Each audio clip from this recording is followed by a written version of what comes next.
Hey everyone, it's Erica and David from Exotics, and today we wanted to talk about how we went from owning one ball python as a pet to breeding. Yeah, guys. So we started kind of looking into breeding and went down the YouTube wormhole. I started watching Brian Barczyk, Miguel, Justin, Ozzy, and realized that there was way more to ball pythons than just the couple of normals and couple basic morphs. So it was really interesting to see that you could get these color combos from these snakes. So it was something that we looked into, did a lot of research, and decided, hey, you know what, we'll take a crack at this thing. So yeah, I mean, it started off with 5 or 10 snakes. We bought a couple, and it got to the point now where we're well over 100 snakes. And again, we started in December of 2019. So in a very short period of time, we were able to build a pretty big collection. Honestly, it's a lot of fun. It's something that we do together. Had to both be on board in order for us to really push this forward. So we're at this point now where we love the breeding. It's a lot of fun.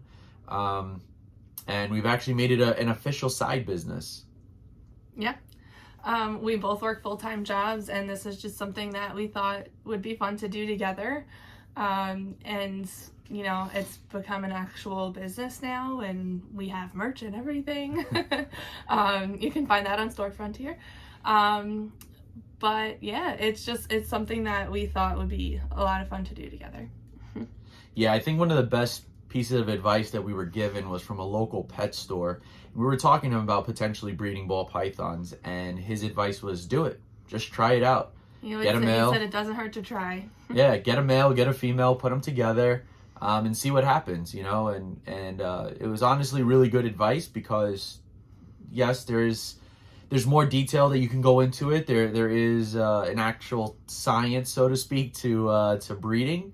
But at the same time, you can literally just sometimes throw in a male, throw in a female, and not really know what you're doing. Like we did last season, we didn't really know what we were doing, and still produce 10 clutches. So it's something that we enjoy doing. We will continue to do it.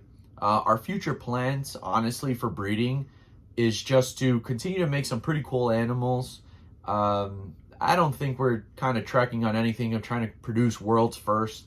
But what we are trying to do is trying to stick with some of the trends, and go with some of the nicer combos, right? Or the double recessive combos.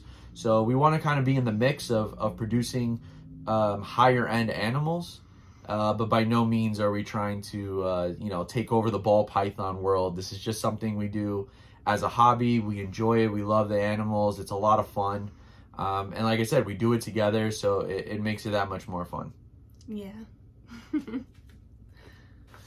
So the thing about David is when he gets into something, he gets into it all in. So we got one, and it just kind of escalated very quickly. And yeah, now we're where we are, and it's, as we said, a business, and it's fun. Yeah, exactly. So people say ball pythons are addicting. I thought it was a bunch of BS when I first heard it. They are not kidding. It is addicting because of all the color combos, right? So that's how I looked at it first. It's color combos, and I understood there was morphs. And then you start looking at the projects that are 5-6 years down the road. Well, if I put these two together, I can make this het. I can then take that, breed this back to this animal, and then next thing you know, you're working on a 5 to 7 year project. So it happens very quick. I think one of our biggest lessons that we learned from last year was it's better to spend more money on a quality animal, right? And what do I mean by quality? I mean by getting that more expensive, sometimes it's $3,000, $4,000, $5,000 snake, than it is to get 10 or 15, cheaper animals that are maybe $300, $400, $500. So a bit of advice that I was given was that a $10,000 snake is going to eat the same amount and require the same amount of maintenance as a $100 snake. And that couldn't be any more true. I learned that quickly in our first season. We had a bunch of pinstripes and a bunch of lower end animals, and man, the food bill was racking up. But it was good for us to get started and learn like that. Right. The rack space was taken up pretty quickly. So we realized that, let's go ahead, get rid of some of the basic combos, go to the recessives, They're going to take up the same amount of rack space, but going to play a bigger role in our breeding program. So that's just a little bit of advice that I would give as we learned that, you know, not the hard way. We made our money back on it and we're able to get out of that, you know, pretty easily.